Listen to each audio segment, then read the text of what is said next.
Hi, I'm Jenna. And I'm Steve. Welcome to All Things Mad Men, from Chip and Dip to Zooby Zoo. There's so much to love about this amazing show, and we're happy to connect to fans like us who discover new things with each rewatch. Be advised, while we aren't gratuitous with spoilers, they can pop up as we discuss character arcs through the final season. Let's get started with Mad Men C to Z. Welcome to Season 3, Episode 3, My Old Kentucky Home. This episode was written by Davi Waller and Matthew Weiner, and directed by Jennifer Getzinger. There are several reasons I feel uncomfortable saying that I like this episode, and Roger in Blackface is at the top of that discomfort list. But I do look forward to this episode in rewatches, and I think maybe it's because we get to see these flashes of talent and small wins throughout the episode, while the last episode we saw seemed to be so much about people losing agency and direction. Yeah, I'm more on the ick scale for this episode. There are some glimmers, I think, but there are also these moments where, if not behaving badly, then people are depressingly predictable or not at their best. So let's get into this depressing episode. It'll be great. Yeah, I see what you mean. I think that's also true. This episode takes place on and around May 4th, 1963, which was Derby Day. The first Kentucky Derby Day was in 1875 at Churchill Downs in Louisville. This race has a lot of traditions, like the winning horse getting a garland of red roses, fancy hats, the singing of My Old Kentucky Home, and mint juleps. And since Betty was serving mint juleps at Sally's birthday party in Season 1 in The Marriage of Figaro, it's likely that Sally's birthday is either upcoming or has just happened. I'm just hoping there was birthday cake. The episode kicks off with a casting call, and we've got the guys ogling the women. We've also got Peggy in the room having to endure this ogling. The part of this scene that's probably the funniest to me is Peggy calling out Harry for being there, saying that he doesn't really need to be there, he doesn't have a job or a place, and Harry's just quite happy to be there ogling the women. Yes, and for somebody who seems so perpetually anxious about what bad thing will happen next, it's a little unusual to me that Harry is so confident here, but he's asking the girl who's auditioning for the Bye Bye Birdie patio commercial, I'd love it if you could do the twist one more time. And it's just disgusting. What's up with that, Harry?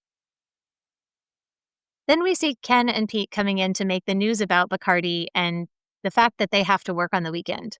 So Ken and Pete are delivering this news together, and they seem to be trying to appear on the same page and speak with one voice, which of course is a major contrast from where Pete was with Ken 2 episodes ago. Well, and we also learn that Ken and Pete are invited to Roger's Derby Day party. And you can see this as a source of frustration for Paul, who realizes he's not in that tier to which Pete and Ken are party. Yes, Roger didn't even know Harry's name when he went in to ask to start the television department. So Harry has gained a lot of professional clout that he's included. It seems like Paul is really feeling left out. And Sal goes, I've been here 6 years longer than you have. So both of them are feeling put out.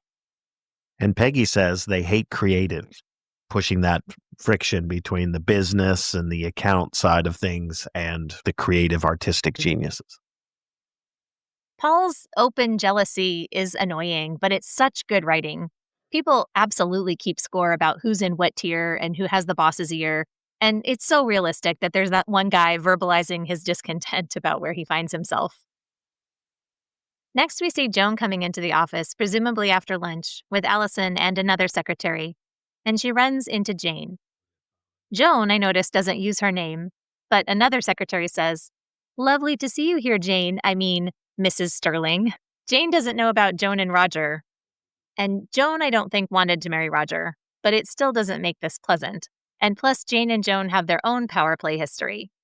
And Jane sends a whole series of pings to Joan. And Joan can't squash them the way she normally would because of Jane's status as Roger's wife.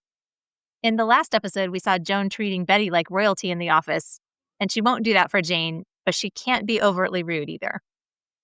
They know exactly how they feel about each other, but they're going to keep things polite and behave the right way, and that just makes the tension all the more intense, I think.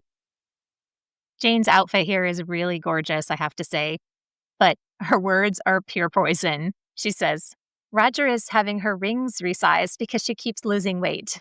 And she says that she gets a nosebleed above 86th Street as a shot about her more prestigious address. I feel like if Jane hadn't snagged Joan's former lover and manipulated her way against Joan's office degree, Joan would probably be proud of Jane for this outcome. I mean, Jane is the epitome of what Joan expected Peggy to dream of on her first day at work. However, Yeah, I think that's a good point, but it's a lot more personal for Joan, and she ends the scene just glaring as Jane walks away. the worst shot is when Jane gives Joan an assignment and she says, could you have one of the girls run down to get my driver at 1:15? And Joan is so composed, but she is not going to kiss Jane's ring. The next scene cuts to Peggy, who's talking to her new admin, Olive, and she's squaring away the point that Harry isn't to be scheduled for future casting calls. We see Olive looking after Peggy's needs as an admin assistant, but there's also a strong sense of this motherly attention, just the age difference and Olive caring for Peggy. The writers really intend for us to perceive Olive as a mother figure here at introduction. Yes, she's quite a bit older than Peggy, and they're still getting used to each other. This is another dynamic that Peggy needs to navigate in the office. It was one thing for Peggy to boss Lola or Lois around, but Olive is something else. By the way, Olive is played by Judy Kane, and her resume goes all the way back to 1981 with guest appearances on dozens of well-known TV shows. We next cut back to the Draper residence, where Betty's talking about the party and that she wants to go and that she bought a dress for it. I should have been tracking earlier. I think we see Don agitating to get out of every single social gathering unless he's planned it. I will have to watch for exceptions, but Betty is really excited about having this social outing to Roger's party, and then, of course, Don doesn't want to go. They're also having this conversation in front of a whole bunch of potatoes that Jean peeled while Betty went out, something about KP duty. So we can see these flashes of Jean's unwellness and why he's living with them in the first place. Yeah, Jean's in a funny spot in this episode because we don't really get any blatant scenes of his unwellness like we did at the prior episode with the prohibition raid fear. But it's always lurking in the scenes with Jean, and it creates a tension, I think, as to, is he all there? Is he understanding? What's he going to do next? So as a viewer, it keeps me on the edge of my seat, even when it doesn't manifest itself. And what's Jean doing? Well, Sally's reading to him.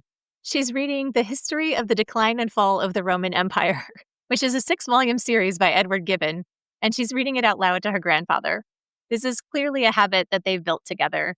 And when Dawn comes up and says it's bedtime, Sally clearly doesn't want to go. She waits for her grandfather's okay before she puts the book away, and she hugs him goodnight. We haven't seen Sally reading with her parents since the first season, and you can tell she's growing close to her grandfather, even though I feel like his reading choices for her leave a little something to be desired. Yeah, but I think from Sally's perspective, maybe there's the appeal of him treating her more as an adult, right? It's not a children's book. And notably, the rise and fall of the Roman Empire. So we've got this theme of decay and deterioration that's pervaded this season to this point. And I think it's also a nice relationship that we see that Jean has a relationship with Sally in a way that perhaps is lacking with both Dawn and Betty. They always seem too busy or to view Sally as some sort of nuisance or hassle rather than, interacting with her for her own sake. Now, I don't know, maybe Jean just wants somebody to read him, this history. There feels like there's a warmth there between the two of them. Yes, and I definitely think that's the point. He could choose any book, and she would be just as happy to sit there and read it to him and be with him and have attention from somebody, because we've seen she doesn't really get that from her family. So maybe another author option once in a while, Jean. maybe But maybe flexibility. yeah, the selection that Sally's reading aloud is really quite comical, in terms of a young girl reading this to her grandpa, and it's talking about the decline of Roman society and the different peoples and the rest. Fashion was the only law. Pleasure was the only pursuit. Every 8-year-old reads this, right? We cut back to the office where Peggy, Paul, and Smitty are now working on the weekend. They're wearing their weekend attire, they're having some drinks. They're not happy to be in the office, but it seems like they're trying to make the best of it. Oh, I don't know that they're making the best of it. Peggy has her head on her desk, and Kurt says Mary Jane is his muse, and booze puts him to sleep. And Paul is only talking about what's happening at the garden party. I'm really not sure why they came into work at all because they aren't getting a ton done. In 3 different storylines across this episode, there are strivers who are losers, and Paul gets this unhappy distinction here. He so desperately wants to be invited to Roger's party instead of being forced to work. While, in contrast, Olive voluntarily came into work on Saturday since Peggy is. She mentions that her son is in college. I kind of get the feeling that Olive doesn't have a lot to do at home, so she comes here. Yeah, and there's also this funny dynamic between Olive and Peggy where it does feel like Olive is mothering Peggy to some extent. So she's not a normal admin assistant. Her age and experience have put her in a different dynamic with Peggy. It's ironic that Paul's whining about not getting invited because Don would happily cough up his invitation. And, Ken goes stag to the party. I think Pete would be happy not to go. So it's funny that the ones who do go would be happy not to go. And meanwhile, Paul is just seeing it as the status knock. Maybe Paul should have invited Roger to his party at the opening of season 2. Now he's paying the price. Yeah, perhaps. In terms of making the best of it, I mean, they're going to make a frappe. So that seems like, early smoothie action in the office. Bacardi Lightful. While Paul is whining about not feeling important and describing Pete as being to the manner born, emphasizing the contrast in class, he seems to begrudge Ken and Harry's inclusion more than Pete's. But Kurt doesn't care about any of that. He just wants to get high, and he says, "You must know a guy." And because Paul wants to feel important somehow, he figures out someone he can call. And they just need 5 ideas. So they just did the work, they could go home, but instead they have this whole diversion now. Yeah, and I think we see, that aspect of Paul's character where he likes to put up the image and to present as something he's not. He's got a guy because he likes to smoke marijuana. And I almost get the sense that Smitty is kind of measuring Paul against this request a little bit. Like he tees it up as a bit of a challenge and Paul rises to it. It's so easy and predictable to push Paul's buttons because he just wants to feel important everywhere he goes. We cut back to the Draper residence and Betty's getting dressed and she calls Sally over to zip her. Sally says she looks pretty. Betty doesn't really have any time for her, tells her to go off and watch TV. This season is when we start to see more the tragedy of Betty's parenting that we haven't really seen a lot to this point. Yeah, Sally is in her little kid world for a second, and we realize how adult she has to be a lot of the time with her parents. She goes, "I just walk backwards all the way from the living room." Her mother has nothing to say to that. She doesn't even smile at her. Okay, it's not exactly a marketable skill, but Betty doesn't seem interested in what Sally's doing unless it's something wrong. And Sally already knows what her mother likes to hear, so when she says, "You look pretty," and I think Betty really does. It might be one of her prettiest looks ever. She's lovely. And you would think that would make Betty happy to hear, but she doesn't particularly seem to. And then Sally says that Grandpa says you're going to a soiree, and Betty doesn't talk about the party. She doesn't define the word. She doesn't do anything to promote Sally's relationship with her grandfather. She just says, "Don't bother him. Go watch TV." That is Sally's story for Betty, and it's so sad. I agree. Yeah, and I think the truth of the writing for me is if a parent isn't interested in their child, I don't think they can fake it.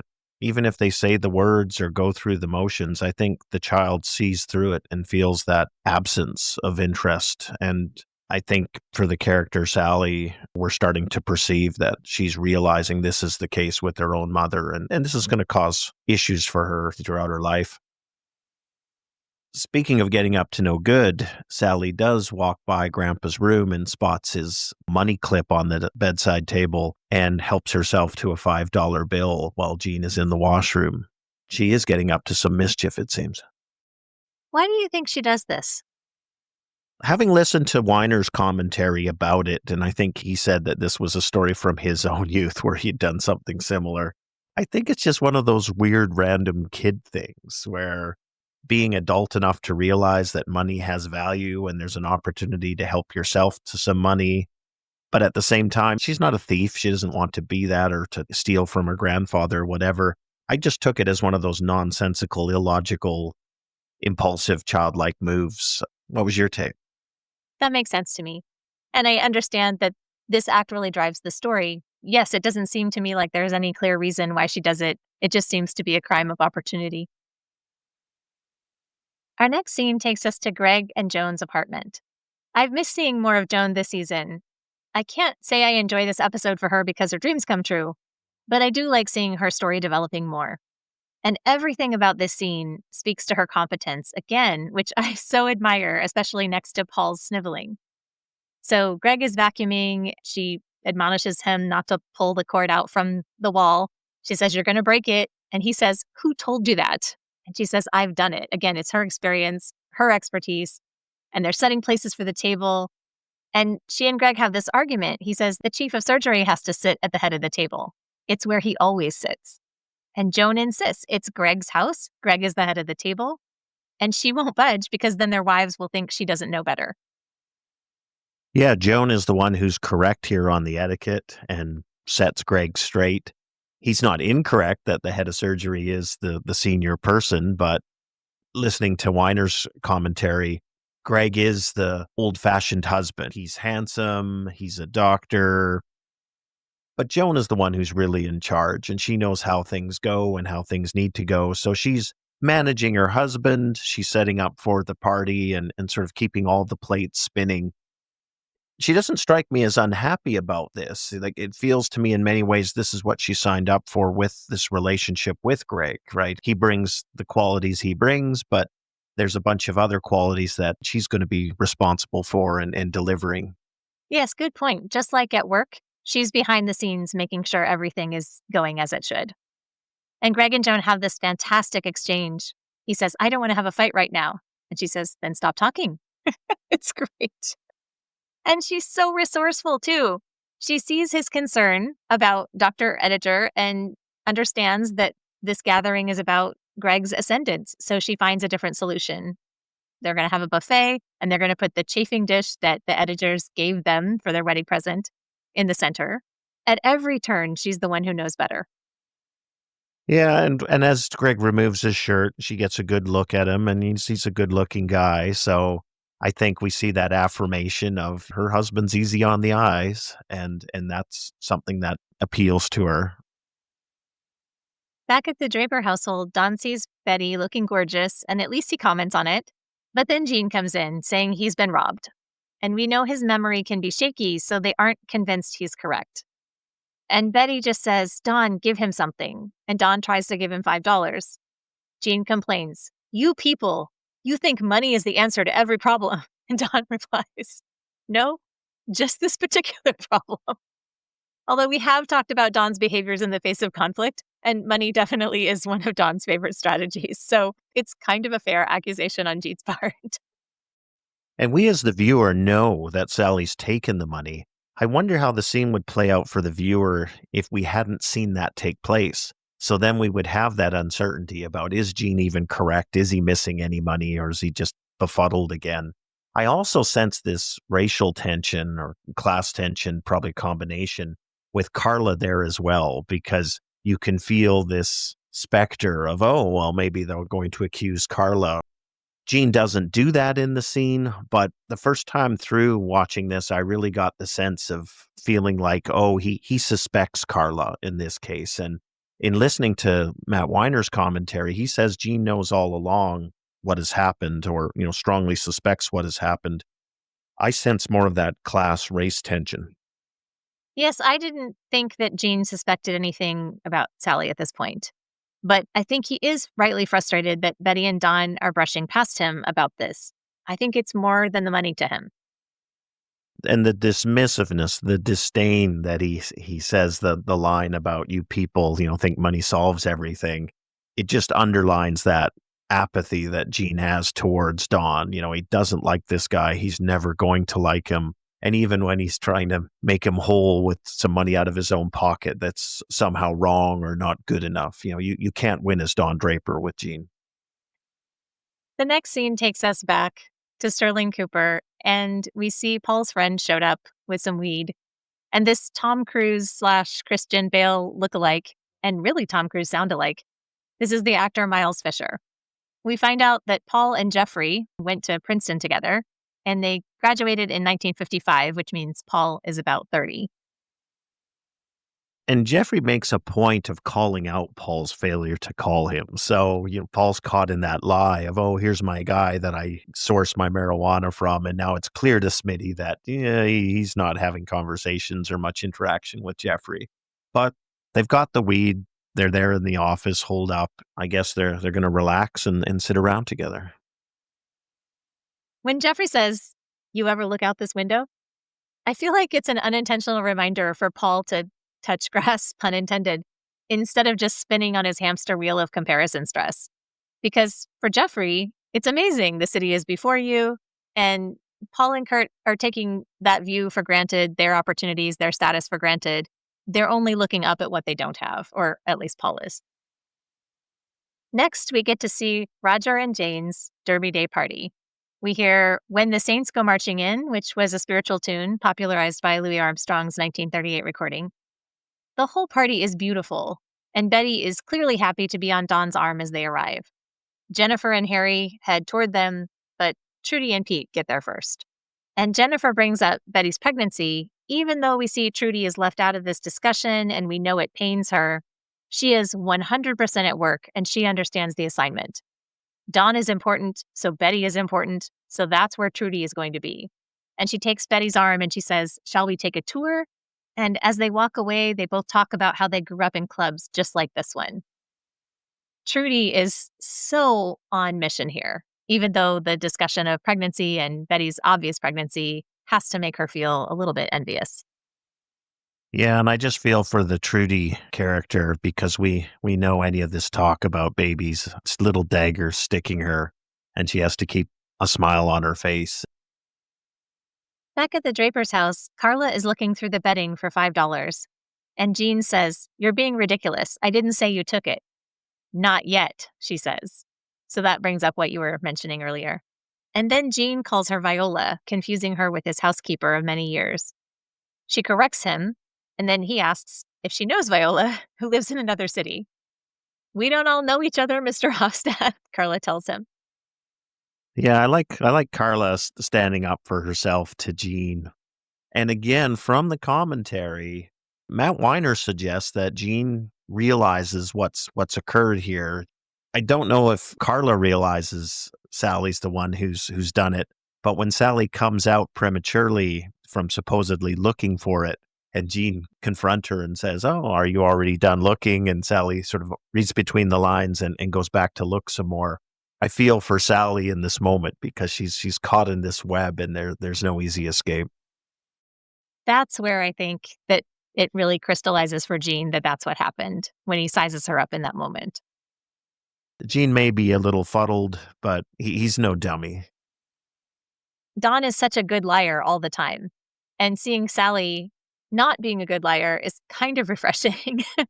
I mean, I'm glad she didn't get that trait. We cut back to Sterling Cooper's office, and we've got Peggy napping in her office.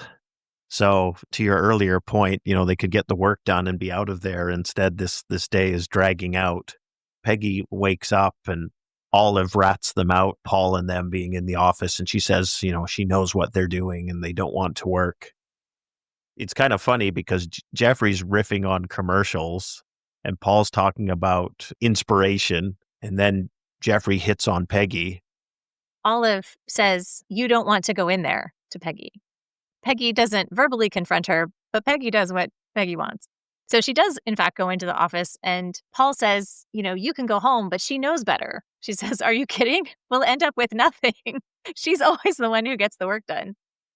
She says, "I'm Peggy Olson, and I want to smoke some marijuana." It's such a semi-famous line, but I really prefer her line after it.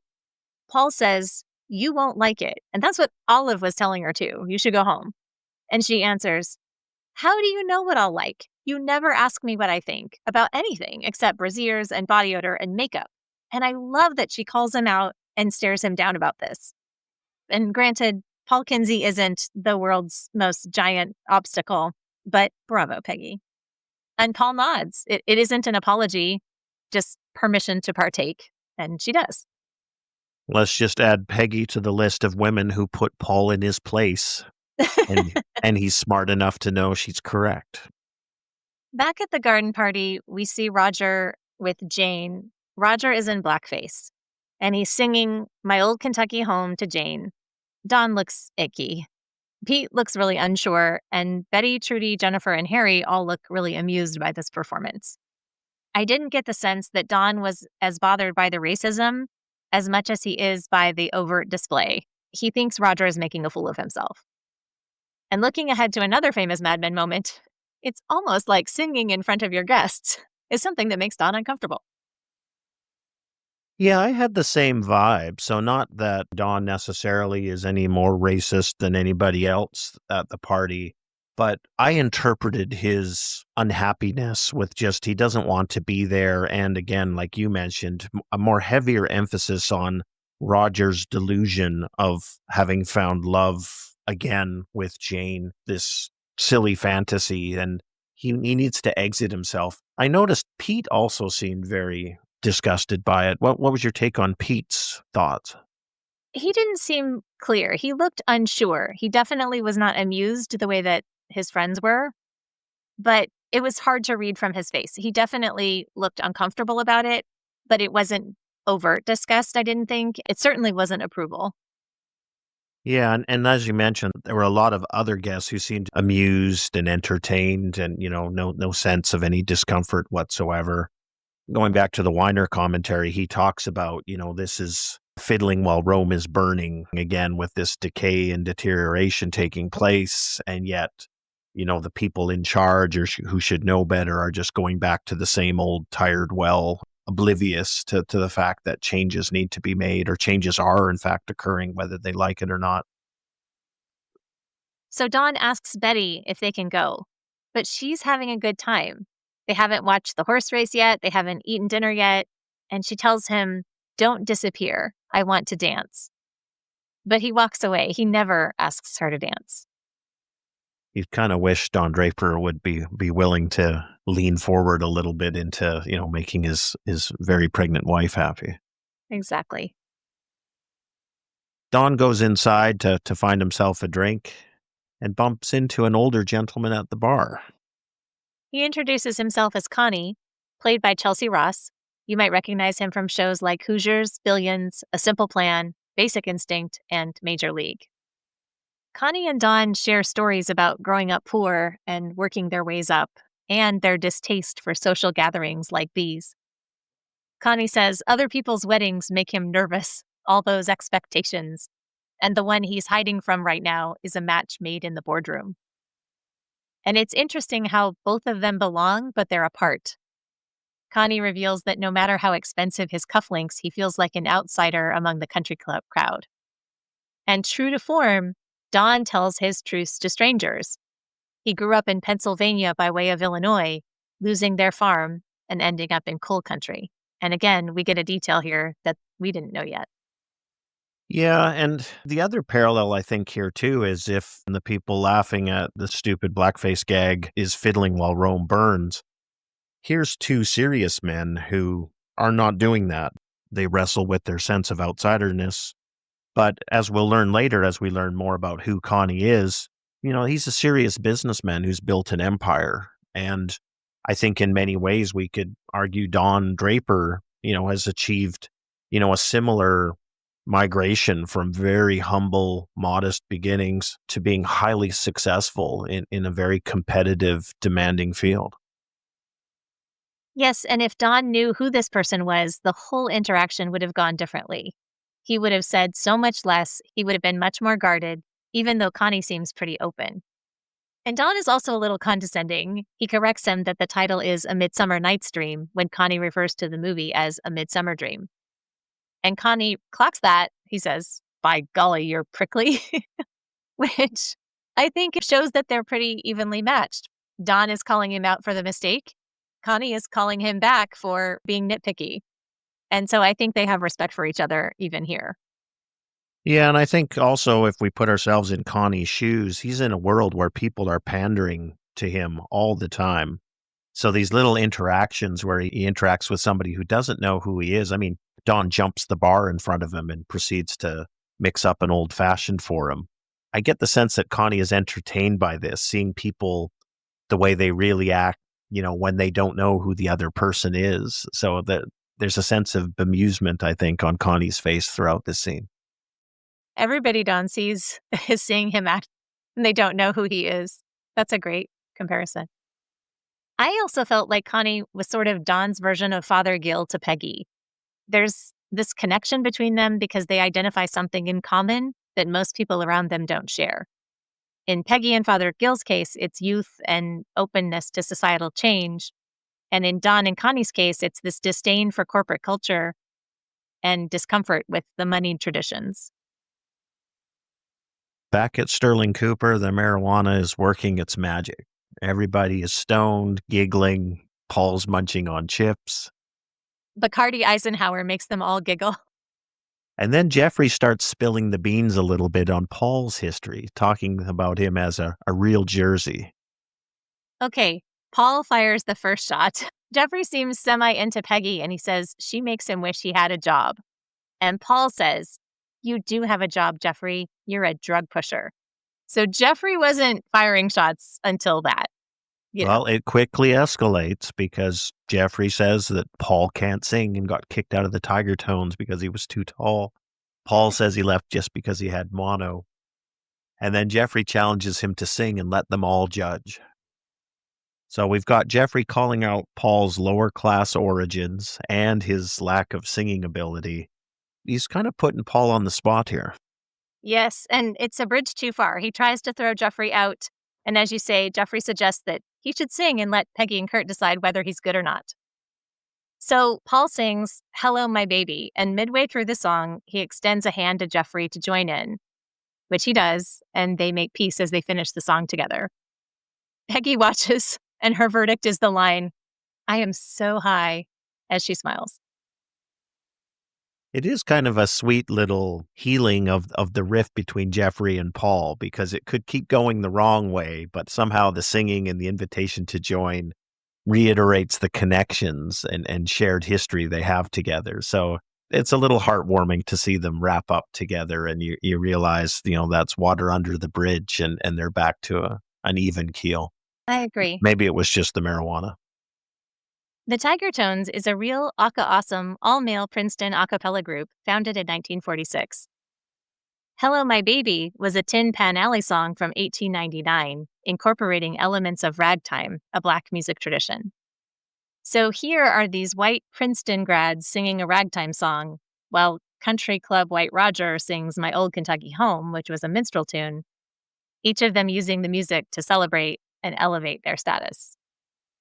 Or make peace with their friends. Well, hi, I guess. Back at the party, Betty's waiting outside the bathroom and she bumps into a gentleman. "I wish you were waiting for me." And he asks her who she's waiting for.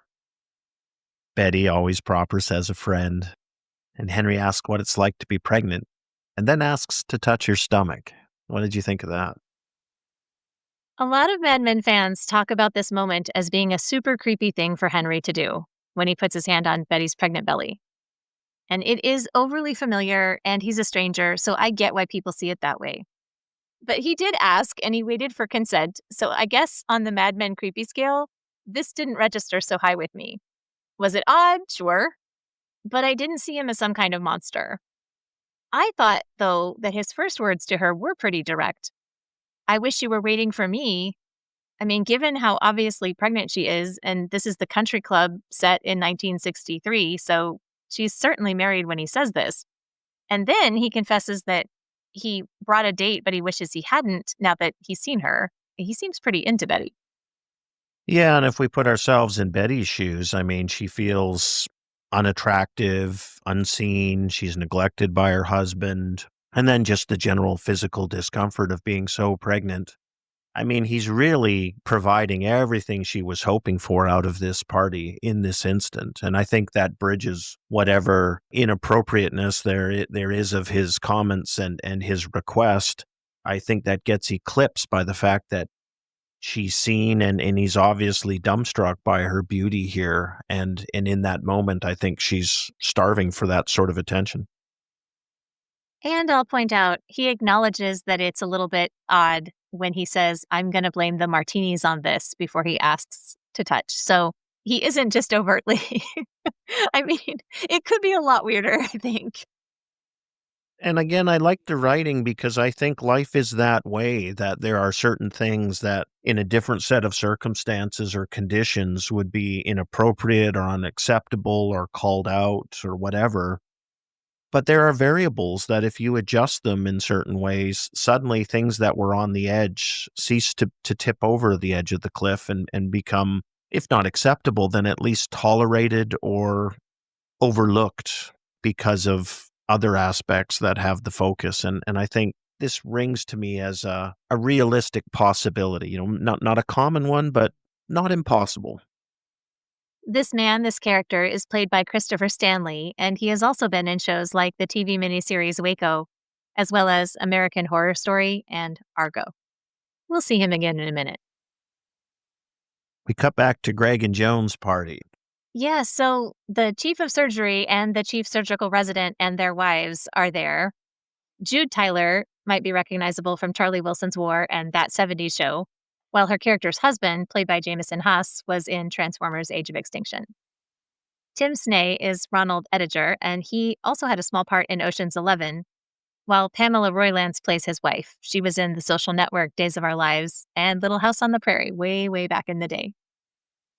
These characters here, Honey Stolich and Rick Stolich, they don't seem to have the closest relationship. So before the women go into the kitchen, I really dislike this scene.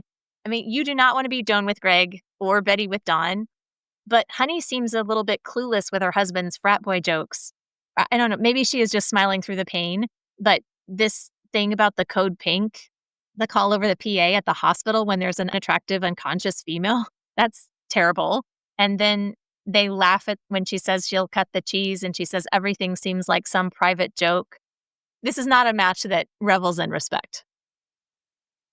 Yeah, and Greg's nervous about this whole party. He's walking on pins and needles, and lucky for him, he has Joan, who's so confident and so dialed in. She's going to show well no matter what, and that'll be helpful to Greg. And the class issue comes up again here in this situation because Mrs. Ettinger tells Joan in the kitchen that one day they'll look back on these hard times, meaning that Greg doesn't make a lot of money right now, and they'll smile. She remembers when she was a kindergarten teacher and she made so much more than he did when they were starting out. Honey agrees. She says it will be easier when Greg becomes the chief resident. And Mrs. Ettinger has this line, already recognizing Joan's capabilities, as you say, as Greg does. And she says, the fact that Greg can get a woman like you makes me feel good about his future, no matter what happens. She likely knows a thing or two about Greg's future from her husband, so that is pretty foreboding. Yeah, and Joan picks up on it right away, too. So Greg obviously hasn't shared any challenges or setbacks at work, and now Joan is starting to get some insight into the fact that there have been some setbacks. Back at the Draper house, Carla tells Gene he should eat, but he's still concerned about his money. You don't even know you lost it, Carla says to him. I get why she feels that way, but it also, I think, amplifies his frustration. Did you think he was making a bigger deal out of this than he should? I'm going to go to Weiner's commentary that Gene knows Sally has taken it. So my take is he's making a deal about it to put pressure on Sally, because the lesson he wants to teach Sally about this is you can't do things like that. It's a mistake. And he wants her to sweat here. I don't think Carla knows that Sally took it at this point. So I think Carla's at face value when she says, you don't even know if you lost anything. So to me, it's kind of an amusing friction between Carla and Gene. Even with Sally not in the room, she does the little fiction of putting the money on the floor and then pretending that she spotted it. And at that moment, there's a camera shot of Carla's face. And I think Carla's read in at that point too. Oh, this is what's going on. And it wasn't about me and Jean at any point, just because Carla's a little, I think, defensive and worried that it's going to get hung on her. Rightly so. That shot of Jean where he beckons with his finger after Sally picks up the money she just found on the floor. It's such a perfect one because I think we can see Jean as the maestro of this little moment. He's going to squeeze her a little bit further here. We're not just going to celebrate the found money and move past it. And let's also call out her acting here. When Jean beckons Sally toward him and, she brings the money and he stares her down and she gives it to him and he goes, "Yeah, that's it, all right." And she looks really scared. And it's just this very tense moment. And she's not saying anything and he's not letting her out of it. And Carla breaks it. She says, "Well, that's a relief. Sally, your food's getting cold." So Carla kind of swoops in as the savior. But what a great piece of acting between the two of them.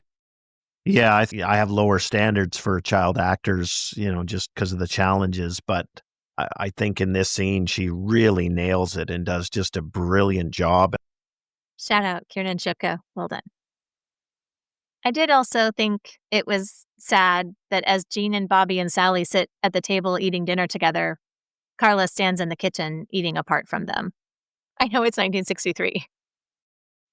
Yeah, I'm thinking it's probably Jean's presence. If he weren't there, if it was just Carla and the children, I'd imagine they'd eat at the table together. Next, we see Don and Betty sitting at the party with Pete and Trudy. If Trudy weren't so socially gifted, I don't think Don would be sitting at the same table as Pete.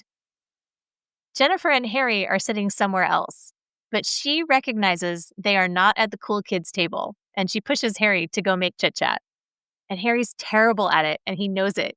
And he says, "I don't want to. All I have to talk about is work, which is verboten." She says, "Come on, I'll talk." So they go, and Jennifer offers to Betty and Don, "Oh, I haven't seen you on the dance floor yet." And we know Betty does want to dance, but Don hasn't asked her, so she makes the excuse that she doesn't move that well right now. And she says, "Don loves to dance. I'm afraid I'm disappointing him." And we've heard Don say he doesn't dance. So it's a little sad to see Betty making excuses for him again. And that also doesn't go right for Jennifer. It would be one thing if Jennifer were just awkward, but still trying to talk to anybody. I feel like Peggy would do that. She's not great at small talk. But Jennifer only wants to talk to the important people and level up Harry's importance too. Just the way that Betty and Trudy are leveling up Don and Pete, the way that Joan levels up Greg. We know that Betty invited Dawn back home after their separation. We've been wondering, what is the status of their relationship? Is it getting better? Is it any different than what it was? I think this scene really makes it clear their relationship hasn't really changed. Is Don behaving any more differently, trying to do more? It doesn't feel like he is at all. Like you say, we're back into the old pattern where, Betty socially is covering up for Dawn versus airing that dirty laundry, in front of everyone that she desperately would like to dance and he just won't do it. I did notice that Lane wasn't invited to this party. We don't get to see him in this episode. But of course, Roger would have invited Bert. So finally we get to see him. Roger and Bert come over to their group, and Bert introduces Don and Betty to Henry Francis. This is the man who was charmed by Betty and put his hand on her stomach. Henry has just come from the wedding of Nelson and Happy Rockefeller. Happy had 4 kids and was divorced just 1 month earlier. So it was quite the scandal, and Betty and Bert discuss that. Yeah, and out on the dance floor, we see Pete and Trudy dancing up a storm with the Charleston, basically clearing the floor, and everybody's marveling at their talents. And Pete and Trudy are both excellent dancers, and it really shows in this scene. The Charleston was a dance popular from the 1920s. In the commentary, Matthew Weiner says that even though it's well before their time, Pete and Trudy would have definitely taken classes and grown up to have learned these dances in their various social circles and training as part of their education. And yes, they're really good and they're laughing and having fun. And this is so rare for Pete. We haven't seen him be good at anything outside of work. And he and Trudy are really enjoying each other, which is an important contrast to what we just talked about where Dawn refuses to dance with Betty. I really like seeing Pete this good at something that isn't bringing anybody else down, except I guess he's bringing Jennifer Crane down. As the song progresses, Trudy and Pete are taking more space on the dance floor, and the other couples make way. And I think that Jennifer wants Harry to want to be more of a star. She's been pushing him to be part of the in-group all night, and now they've been pushed off the dance floor. And Harry doesn't mind. He's smiling and he's happy. He doesn't need a star moment. He's also not paying attention as much to her as he is to Ken. I feel sorry a little for Jennifer, even though she's not very likable. In the last episode, Love Among the Ruins, there were allusions to things being torn down, like the grandeur and the fall of Rome. And of course, we see that also in the book that Sally and Jean are reading together. And this does feel a bit more like this idea of fiddling while Rome burns, in that it's not terribly meaningful work to be able to Charleston well at some party with cocktails and fancy hats. We cut back to Sterling Cooper. Jeff is now gone. Paul's morbid, talking about the Cuban Missile Crisis that had occurred, several months earlier, talking about how everyone almost died. Smitty wants to go out on the roof with Peggy. But we can see Peggy is back on task. She's thinking about the work. She's ready to get down and knock out the assignment. Yes, Paul is lying on the floor quoting a poem by T.S. Eliot called The Hollow Men, which deals with hopelessness and feeling stuck. And even though we know Paul is youngish and trying so hard to be modern and progressive, it's interesting how often he looks back instead of forward. Because when Sterling Cooper was being sold, he said, "I like this company the way it is." And he was arguing in favor of keeping Penn Station to the Madison Square Garden clients. And Kurt doesn't have a philosophy about that. He just seems like he's trying to interest Peggy in hanging out with him.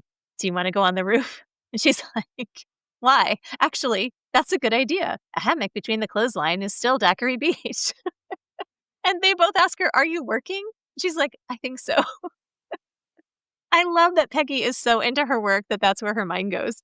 I mean, Kurt was using work as an excuse to get high, but for Peggy, getting high was just an incidental part of her workday. She was always here to work. Peggy goes out and Olive is still there. And we can see Olive is concerned for Peggy. I didn't get concerned. I felt like she was judgy.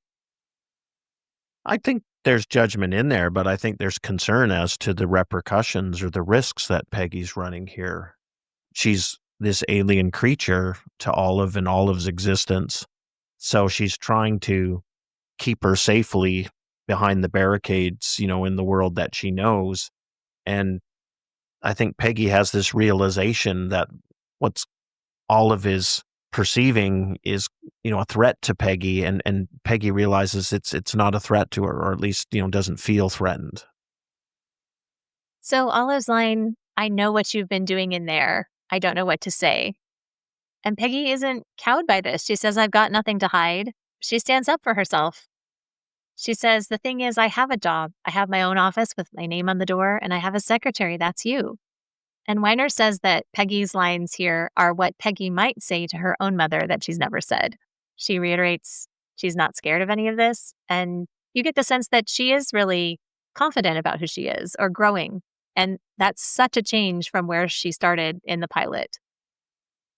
I think Olive is scared, and I think Peggy's looking to reassure her. So Olive's not trying to ping her or control her. She's looking out for her, and Peggy realizes she doesn't need to be looked out for. And I think she's rather kind and gentle with Olive to just say, "Thanks, but no thanks. I've got this." "Don't worry about me. I'm going to get to do everything you want from me. I'm going to be fine. I really am." Yeah, I want that for Peggy. Back at Joan and Greg's, we have Joan still talking to the wives. They're in awe of her, you know everything. And then it comes up that Greg had a bad result on an operation. And then we get this other perspective of this is some of the trouble Greg's having at work, because it's clear the other surgeon is thought of very highly by the chief surgeon, but Greg has struggled with this operation. Everyone gets a bad result once in a while. That's one way to put it. And Greg's trying to change the subject, so he asks for Joan to play the accordion and sing to everyone. If Paul feels like the left out striver in the office and Jennifer is the left out striver at the garden party, Greg is the left out striver here. When he hears the chief surgeon complimenting the chief resident, saying how they'll miss him and that he has great hands, Greg looks at his own hands, and Rick catches that moment and he says, "Look, Greg, it's a complicated operation. It happens." Joan has never heard what happened. And Greg explains, "Oh, I don't like to worry Joanie about these kinds of things." So even though she's on top of everything, he pretends like he's excluding her so she won't worry. And the truth that Joan is just starting to learn here is that Greg isn't just bad at home. He's ineffective at work, too. He practically begs her to play for them. Joan doesn't want to. She's the hostess. She's not a performing monkey. But he's so insistent, there's really no graceful way to decline. Well, he goes and gets the accordion and hands it to her. Like, to your point, how do you take the accordion from him and then say, well, no, I'm not going to play, and go put it back? She gives in and, in effect, bails him out, I think, because it changes the subject and the conversation stops, and then she performs and, performs well and sings in French. So, again, we just see Joan and her talents, again, in service of Greg. The song she sings and plays is C'est Magnifique, which was written by Cole Porter for his 1953 musical Can Can. Sadly for Joan, love is not so magnifique. As she sings and she plays, as you say, the rest of the crowd is so charmed, and Greg is visibly relieved by how great she is for his guests. But she sends him the most searing look during her performance. It isn't just that she didn't want to play, and it's not just that he's not good at his job, it's also that he's not honest with her. She can't fix what she doesn't know about, and of course, Greg doesn't want her to be his fixer until he needs her to be, as in this scene. Yeah, and honestly, I'm not sure Joan can fix, his profession. I mean, as a surgeon, Greg's on his own there, and he's not been impressive to this point. I wanted to go back to this moment I really dislike when Honey says, "Do you want to play charades?" And her husband says, "Come on, you're terrible." And she says back, "No, I'm not." So they have a very different perception about her charades talents. And to dismiss her in front of colleagues this way is so terrible. And they're reasonably newly married, so this is only going to get worse. I mean, he thinks he knows everything. But this kind of marriage, Joan, I think, was prepared for. She could handle that type of exchange very well and manage that. She just wasn't prepared for her husband to be professionally inept when she chose a good-looking doctor. So you thought that she made all of her plans and she always has all her ducks in a row. And Greg is this outlier she did not prepare for. This scene cuts to a horse ice sculpture, although we never saw anyone watching the horse race for Derby Day. And Betty, who also elevates her husband at social gatherings, heads to the table to get another bite and runs into Jane, who's very drunk. Yeah, and Jane blurts out that she knew the two of them would get back together. What did you think of that? Because Jane was on Dawn's desk at the time, so it's not really a secret that we would expect her not to be aware of. Is it just the fact that she blurts this out publicly that horrifies and irritates Betty so much? Well, Betty was completely caught off guard because Jane starts out by saying, "Oh my God, you're pregnant. You're so beautiful." And Betty loves hearing this, right? So this is some great attention for her. And instantly it changes when Jane says, "Aren't they a beautiful couple? I knew you two would get back together." At that moment, Dawn shows up and Betty's whole face changes. She just glares and she walks away. And now Dawn is irritated because Jane just made trouble for him with Betty. And she's wailing at him, "You don't like me, but I'm a nice person." And this is the scene that Roger happens upon. So there's so much history wrapped up here. I don't think it even matters at this point if Betty suspects being with Jane specifically. She's just a reminder of the type of person that she expects Dawn to cheat with. This is the story that she imagines when she's worried about what Dawn does when he's at the office. Nothing even has to have happened with Jane for Betty to be upset about this. Yeah, that makes sense to me. And I think just the physicality where Jane is sort of grabbing Dawn as Roger spots the two of them, I think that gets Roger's now got concerns about what's going on there. Everything's going off the rails for Dawn. He's at a party he doesn't want to be at. His wife is irritated. He's now having Roger question him about his interaction with his new wife. Dawn's in a pretty dark place at this moment. Roger tries to talk to Dawn. He says, I don't know what I did to get under your skin. It does seem like Dawn is awfully judgy about Roger and Jane, which seems pretty hypocritical given Dawn's tendencies. But I don't know that it's Jane again. I think she's just a stand-in. I think that Dawn's issue is more about his disgust with Roger for his displays of emotion. I mean, do you think he judges Roger because he disapproves of Jane specifically? The tidbit I got from Matt Weiner's commentary was that Dawn thinks Roger has ruined everything, that this indulgence is what it made him sort of cash hungry, which then led him to supporting this acquisition, which has totally changed the work dynamic. And we haven't seen Dawn in the office this episode, but just the prior episode, we can see his powerlessness and how he's having to follow directions and do what he's told as opposed to making the decisions himself. From that perspective, then it makes sense to me that Dawn is really angry at Roger about this, and Roger's oblivious to it because Roger just says, well, I'm in love. I guess people are jealous of me or something. They It, trade this set of killer lines, and they are designed to wound most deeply. And unlike Paul and Jeffrey, they're not going to sing it out. Dawn says, no one thinks you're happy. They think you're foolish. And Roger says, that's the great thing about a place like this. You can come here and be happy, and you get to choose your guests. Dawn does not belong here. Roger has insisted to everybody how happy he is with Jane, and no one will give that back to him. And I don't know why he looks for that in Dawn. He's not the most reassuring type. But these two sets of lines, I don't know how they recover from this. yeah, it's certainly not resolved as they part in that moment. It's bedtime, and Sally is very hesitant about approaching Grandpa Jean that night. She calls goodnight from the hall, and he calls her in to his room. She's slow and quiet, not looking at him. Where were we? He asks, and he hands her the book, and she continues to read. Yeah, I really love this scene because Gene could give her a lecture or he could reiterate his point, but he's made his point. It's coming from a place of love, I think, ultimately, because we've seen this harsh, brusque Gene and he's rough with Dawn and the family.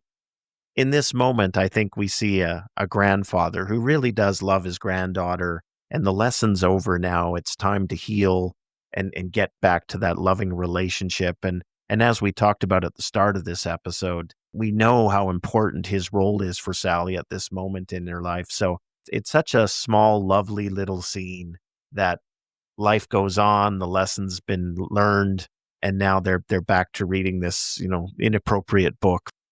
That's their connection, and it's not disturbed by it. And as Sally relaxes into the reading, again, I think some really nice acting there. You can get a sense of children bounce back quickly and things are back where they started.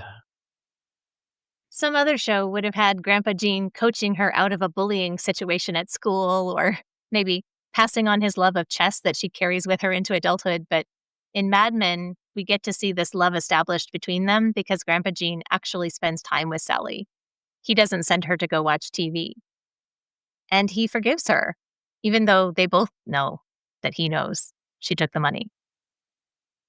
Yeah, and I think just for my own personal life, I think that love between a child and their parent or a child and their grandparent, that's that unconditional nature of it. You are going to wrong each other and you need to forgive each other.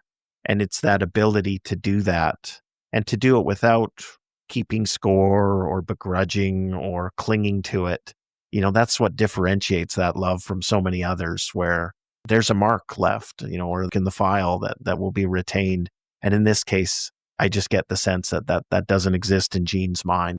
And they've learned something, but they've reaffirmed that love they have. And again, for characters we see so little of, it's striking to me that they achieve that, with such little exposure. They're not hitting us over the head with it. We're getting little quick glimpses and peaks of it, and it's adding up to this larger thing. As the country club party winds down, Don takes Betty's coat and purse and he passes Roger and Jane slow dancing. The orchestra is playing Memories of You. Don can see, from the way they're dancing, Roger is in love. And Roger saw that in his daughter with Brooks and he envied it. Do you think that Don is envying Roger here? I did get a bit of that vibe, and also I think Weiner mentions in his commentary that Don perceives that it's not a put on by Roger. Like, he really does love Jane, and he recognizes a truth there, whether it's foolish or ill-advised or whatever, that it's real. Like you, I got a sense of him perceiving perhaps something he's missing in his own life and his own relationship, because as the scene wraps and he sees Betty out there alone and he goes to her, we know about these tensions and frictions, and he seeks her out in this moment, but I'm left with this concern as a viewer as to, how much damage is irreparable at this point? Or, is there a gap that can't be closed between the two of them? And again, I think as a viewer, I default to wanting that gap to be closed and wanting things to be successful. In this case, it's much more ambivalent and uncertain. And I think it's unnerving as a viewer, and maybe part of the overall ick I have from this episode. Don walks across the lawn toward Betty, who's standing alone. They never do get their dance, but he kisses her. And she kisses him back, and it seems sweet and real. But I don't know that this is genuine forgiveness like the way that Jean forgave Sally. This feels more like they're pretending again, and they agree to put more things behind them. Even though we know that Don didn't cheat with Jane, this reminder of what they're putting behind them is difficult and uncomfortable, and it will be. It will continue to be. Maybe it's practical to pretend, given that their baby is due at any moment, but it's not the thing that Don witnessed with Roger and Jane. I don't know if that's even possible for him, if it ever was possible. That's a good question.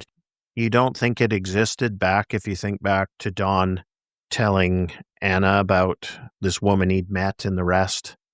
Well, we had that conversation about how it seemed like a put on, that it's just really hard to believe that Dick Whitman could ever be in a place where he lost himself so completely, because at that point he really was pretending to be Don Draper. So I think he would just always have that guard up, and it would always be difficult for him to lose himself in that level of optimism that you see in that scene where he says that to Anna. So I just don't buy it. I think that he's too guarded. He's too careful. He is the one in his own way, as Anna told him. So he's the one not letting himself be that or have that with people. Yeah, I don't disagree with that, but it's kind of a depressing conclusion about Don Draper, or limitation. I guess, he can step out of his own way, at least in theory, but will he ever succeed in doing so? And is this relationship doomed? With a new baby on the way and 10 years invested in it? That's a depressing thought too. In the commentary, Matthew Weiner says that Don and Betty are both kissing other people in this scene, that he's kissing who he wants her to be, and she's kissing who she wants him to be. And that's pretty depressing too. Yeah, I find it a tough episode. There's some silver linings in there, but for me, there's just a lot of hard elements to it. I was thinking about this too, and how I generally don't like when the show leaves the office so much. I tend to like the office scenes more. But I guess when you take the whole office and you put them in a party, I found that really interesting. And the Joan and Greg stuff is really difficult, but I'm so impressed by her skill and ability. And I also appreciate that she's coming to terms with this plan she made, this fail-safe plan. The thing she always was taught to want is not going to work out the way that she expected. And even though that's a really hard thing, she won't roll over. Like, she will persevere. She will find a way, because that's who she is. Just like Peggy is finding that strength too. And I'm so happy that Sally has a family relationship that's somewhat positive. That's good. And I mean, I'm sorry, Pete and Trudy Charlestoning is the best. So yeah, there's a lot to like, but I agree with you. When you start to unpack any of it, it goes dark pretty quickly. We'd like to give a listener shout out to David from Cedar Rapids, Iowa. Thank you so much for your kind comments and for supporting our show. That's it for this episode of All Things Mad Men, from Chip and Dip to Zooby Zoo. Visit our website, madmenctoz.com, to vote for your favorite sterling lines and to share your opinions on our double dip questions for each episode. You can find us on Instagram and YouTube at Madmen C to Z, and please listen, like, and subscribe. That's what the podcast's for. Thanks for listening, everybody.